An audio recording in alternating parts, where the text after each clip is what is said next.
Before we get started, don't forget to ring that bell to subscribe for all the latest updates.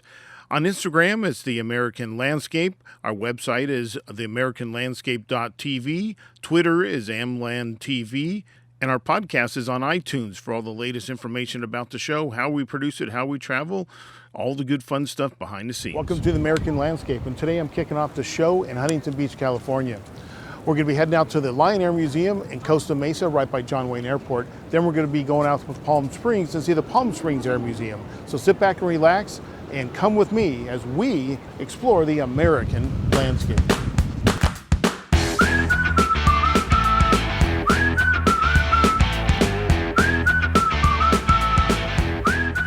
Hi, I'm Greg Nutt, and welcome to the American Landscape. Our first stop today is the Lyon Air Museum. It's just 3.5 miles from the John Wayne Airport Terminal, 14 miles from the Disneyland Resort, and 40 miles from Los Angeles. Dan? Yes. I'm Greg. Hi, Greg. Nice to meet you. So, Lyon Air Museum, what can you tell me about it? The Lyon Air Museum was opened in December of 2009 by retired Major General William Lyon. And General Lyon began his Air Force, or what was then Army Air Force's career, in World War II. So all the planes you see in here, he at one time or another flew during his Army Air Force's career. We hear a lot of airplane or aircraft noise behind us. We are right at Santa Ana or John Wayne Airport. Yes, right? we are. So if you opened your doors, we'd almost be on a tarmac. Yes, you would. Yeah. So that's one thing that guests here really enjoy, especially the children, is kind of getting a front row seat to the activity here at the airport. Of course, this airport is a very busy one, so planes come and go all day long. So not only do guests get to see the history of World War II, they also get to see a representation of modern commercial aviation as well. Awesome. So what is the relationship between this museum and Martin Aviation, where it's located right next to or a part of? Yeah, Martin Aviation was actually the first operation, commercial operation here on the field at John Wayne Airport. And General Lyon actually purchased Martin Aviation some decades ago.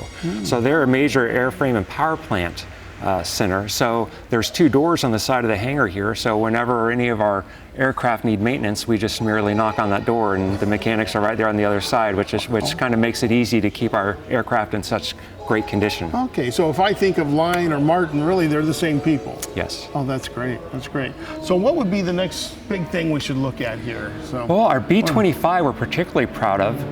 The B-25 is most famous for being the aircraft that performed the Doolittle raid, which was in April of 1942, and that was just 4 months following Pearl Harbor. So the country needed a morale booster, so to speak, after the devastation of Pearl Harbor.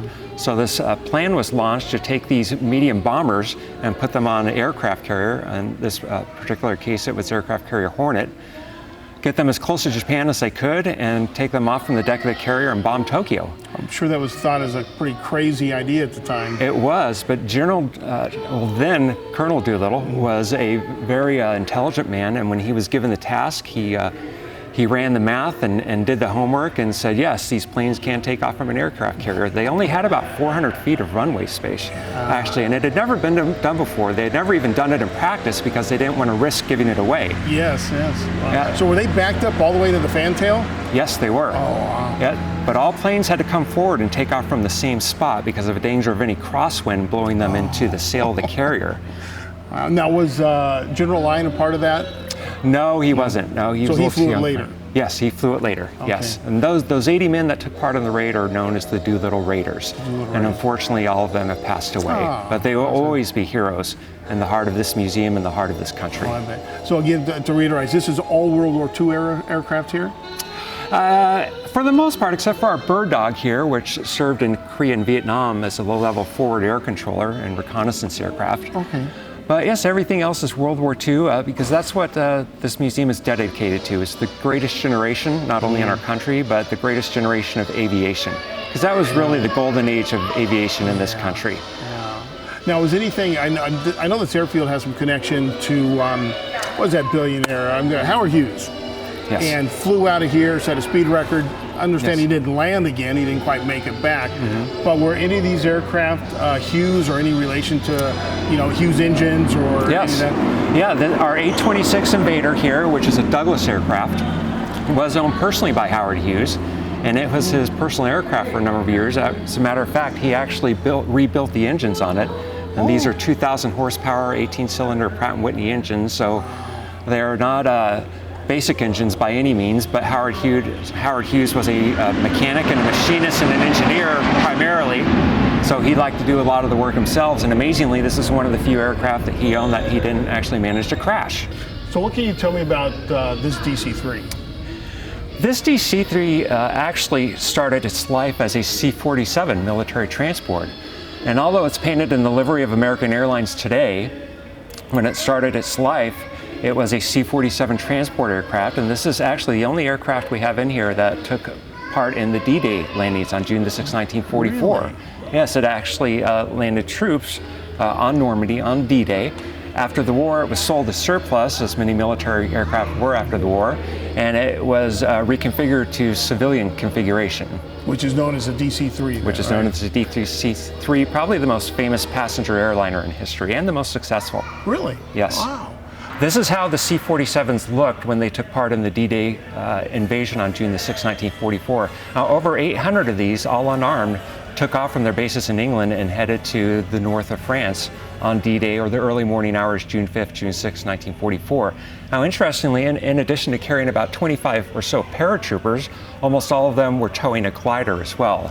And those gliders were filled with either paratroops or supplies or a combination of both. Is that the plywood gliders I've heard so much about? Wow. Yep. That's amazing. Plywood and tube metal and fabric. Oh my gosh. That's just insane. So where did this actual aircraft end up going to and coming from before it came here? This aircraft actually went to Israel shortly after the Jewish state was founded at the end of World War II, and it served with them for a number of decades, and that's actually who General Lyon acquired the aircraft from. And a crew was sent over to Israel to pick up the aircraft, and they flew it back here to John Wayne Airport, which must have been an interesting trip over the Atlantic. Now, after D-Day, did the paint scheme change? Did the stripes come off? Was there something significant about the color stripes for that day? Yeah, you'll see on the wing there's black and white stripes painted on the wing, and those are called invasion stripes. And all Allied aircraft that took part in the D-Day invasion had those invasion stripes painted on them. And the purpose was because Germany had captured a number of our aircraft as we had captured a number of theirs. And we did not want Germany flying our captured aircraft into our invasion. So the secret was kept until just before the invasion force launched, when crews went out at airfields all across England and started painting those stripes on the wing. Okay. What I'm seeing inside are these kind of like metal seats. That's how the guys would have rode over there? Yeah, they would have sat on those metal seats, and keep in mind, these are really kids. And these are kids in their late teens or early 20s, and they carried about 100 pounds worth of gear on them. Now, keep in mind, it was night, of course, and it was a moonless night, so when they stepped up to this threshold to jump, they really had no idea what they were jumping into or where they were jumping. It was such a large invasion that some of the paratroopers were dropped as much as 20 miles off their target. So when they hit the ground, they had to do some pretty quick thinking. Oh, I bet. Crazy time. That's some guts, I can tell you. Yeah, it is definitely, when you think, I mean, nothing against the guys that serve today, but that's a whole different way of going. No navigation, I mean, in the way we work today, no GPS with you. You're just, wow. Yeah, that's really, I mean, I looked in that B-17 cockpit, or even the cockpit here in this DC-3, like almost like seat of your pants flying. Yes. You really got to know what you're doing for navigation and everything to get A to B. Yes. You know, look out the window, I guess, occasionally to see where you're. Yeah, it was all dead reckoning. Wow. So they just looked out the window and picked out a landmark, and on that landmark they turned a certain heading and flew a certain speed, and then the navigator would do calculations to see how far of course they were, and this was all manual calculations using crude flight computers and slide rules. Wow. So we're back at the B-17, and you told me it didn't fly combat, but it does have, a paint job for fuddy-duddy and some bombs painted on the side. So what's the story behind that? Yeah, in World War II, crews were generally allowed to choose their own nose art. And it was for morale purposes, so the crew could kind of bond around a common theme. And this particular B-17 has a nose art of fuddy-duddy. Now, interestingly, this aircraft was not originally named fuddy-duddy. General Lyon named this aircraft in honor of a B-17G that was shot down over Germany in the closing days of World War II with all hands lost. So this aircraft is actually a tribute to the original fuddy-duddy and the men that served on her. So it was completed too late in the war to see action in the theater, but after the war, it carried Generals Eisenhower and MacArthur around the Pacific during the Reconstruction period. So there's a few creature comforts on board that you wouldn't find on a battle-worthy B-17, so they tried to make it as comfortable as possible for the men. But in its bones, it is still a combat-worthy B-17. But it really adds a lot of value to the aircraft, keeping them airworthy and keeping their ability to fly, because when people see them start up and taxi and take off and land, it really gives much more of a representation of what the aircraft did during World War II. So, Dan, I appreciate it. You're welcome. I'm sure our folk will want to come see this. It's a great museum. Great. And very accessible here by the airport. And I guess we should say it's on the west side of the airport, just off Airway Drive and Baker. Yes. Okay, so really easy to find. Yes, it's very easy to find. And a sign out in the street that you can find it. So. Awesome. Well, again, I know we show close, but thank you. I appreciate your time, and thank you for your service. Thank you, you too. On our next stop, we're going to be meeting up with Fred Bell at the Palm Springs Air Museum. It's just 3 miles from the Palm Springs Airport Terminal, 58 miles from the Salton Sea, and 97 miles from the Disneyland Resort. Fred? How are you? I'm great. Welcome. How are you? Fred Bell with the Air Museum. Nice to meet you. Well, thanks for having us. We're glad you're here. So I'm Air Force. I'm real interested in some of the aircraft you have here. What do you have? We have 59 airplanes that range from the Wright Flyer, which is above your head, all the way to modern aircraft that are in the inventory from the F-18 to the F-16. Wow. Well, let's go see them. Let's go do that. All right. We have 59 airframes. Of that, about 2/3 of them are airworthy, and about 7 or 8 fly a year. Wow. So this aircraft, for example, this actually flies and will fly, and the P-63 you just saw will fly in about a week. And so we not only maintain aircraft in static, which they're done, they're an exhibit, you can go look at them, we have airplanes that during the season fly 30 times a year. And we give rides in the C-47, which is a real troop carrier. And in 3 or 4 of the airplanes, you can get a ride in a P-51. You ride in this if you want. Now we just walked into our B-17 hangar, and this is a B-17G. And why I say G, we talked about it, incorporated all of the modern updates. It has a chin turret, which I talked about to prevent head-on attack. And the idea with the Germans was if you attack this airplane head-on and you could get hits inside the wing in there or up in the front here, that could really prove devastating. There were 10 men in these airplanes. So you hear a lot about the ball turret, and then, I mean, there's been movies that have, and TV shows that has fixated on the ball turret, what a dangerous, deadly place that was. Pretty dangerous place. If the airplane were hit and you lost control and you're in the ball turret, there's no way out. You're in there because they have to pivot the ball turret, they have to open the door, and you have to get out. And he's wearing all that. Is that a typical flight? Wearing all of his flight gear. Yeah. That he doesn't have a flak jacket on, so he's not wearing, or a helmet. He's got to fit in that little ball. Yeah. Right? And so that's about, we talk about the size. This is about the size of a World War II airman, and you can see the shorter. Hey, buddy. You see the difference. How you doing? You can see he's got all of his stuff. He's got it plugged in. He's got his parachute on. But a lot of times when they got over the target or they started getting into flak, they would put on vests with metal, because all this is, that's just aluminum skin. It's just shrapnel, and that's not going to stop artillery shells coming through. So then the Germans had a gun called the 88. And the 88 was really developed as an anti-aircraft gun. They used it as an anti-tank weapon as well. But it would just go through this like butter. So we're filming on June 22nd, 2019, and I understand yesterday we lost a hero of World War II, and not only a hero, but really of a special squadron. Can you tell me a little bit about yes, that? Yes, yesterday a dear friend of the museum, Bob Friend, he was a colonel in the Tuskegee Airmen, passed away. He was a fighter pilot with the 332nd Fighter Group in Italy, and we've got his airplane back here, so why don't we go back and take a look at it. Yeah. He was a very, very special man, and one of our mascots here, and we... Did he hang out here a lot? He did. He was with us a lot. He actually, one of the unique things when we restore an airplane is we a lot of times don't have air crew from the aircraft to come in and say, okay, do this, do that. Yeah. Can we touch it? Yeah, of course you can. Bob was with us when we actually restored the airplane to the point where we had the wing off, everything. Wow. This particular aircraft that you're looking at is a P-51D, North American. It was built in Los Angeles in July of 1944. It stayed in the continental United States during the war.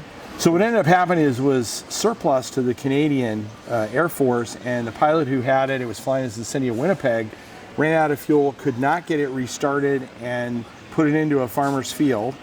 And it was surplus, and eventually it found its way into the pond collection. And in 2012, we did a gathering of Tuskegees, probably the last big gathering of Tuskegees at the museum. I think we had about 40. And Bob and I got to know each other really well, and he became just a dear friend.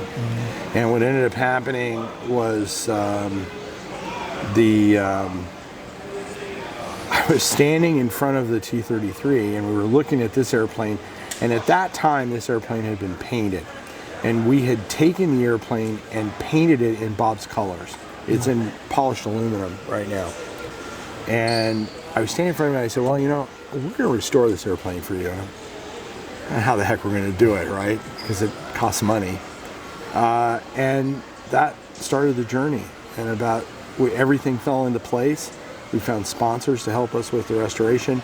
We stripped off all the paint. We didn't know what the aluminum looked like underneath. And the aluminum you see, the metal you see, is what came out underneath. And the airplane had been completely gone through in 1969. So we thought we had good bones, all the way out to the Merlin engine, Rolls-Royce Merlin. So what you see the airplane right now is going through annual, which we do once a year. And we take the airplane apart and we go through everything. We check everything before it goes back into the air, because this is a flying airplane. And then we put the airplane back together, and away off she goes. Wow. So everything is in his colors now, is that right? This aircraft is in his colors. His name is on the frame, on the canopy. Oh, wow. It's signed on the other side by anytime we get a Tuskegee, we have him sign. As you're walking around the museum from the 2012 event, you'll see the rudder in the European hangar. The original rudder we took off because all the Tuskegees signed it. And we just decided when we did the airplane, we needed to redo the fabric on the control surfaces, and we couldn't save that, so we actually took the rudder off and preserved it. Well, it's interesting, when we took the airplane apart, and we do this a lot of times when we find things like, away from this, we restored an SBD Dauntless that had been on the bottom of the Great Lakes for like 60 years. And we restored it. When we got in there, we found the pilot's dog tag. No way. And he actually came back and we gave him the dog tag. That's amazing. In this case, we found all kinds of little interesting things. But Bob would come in every day and we'd say, okay, is this what it looks like? Are we doing it? And he'd, oh yeah. And we had put the red on the tail, and he said, well, the tail's not right. And we're, oh no, what's wrong? He said the trim tabs on the control surfaces need to be white. And the reason for that is every squadron in the group had a different color so that they can identify. Red tails identified the group, but to identify the different squadrons, they had different colored trim tabs. And we would have never known that. And it's just one of the little details that we got from Bob. It was one time when we were working on this airplane, I said, you have you had a certain number of kills. Do you want the kill markings on your airplanes? And if you knew Bob, Bob would chat, but if he looked you in the eye, he was dead serious. And he kind of touched my hand, he looked me in the eye, and he said, I did not have kills, I had victories. And I think that was his, in the context of what he'd said to me before about proving it to himself, it was his way of proving he was better than the other pilot. Wasn't trying to kill the other pilot, but he was trying to be a better flyer and ultimately win in the skirmish. And that's how Bob was. Amazing.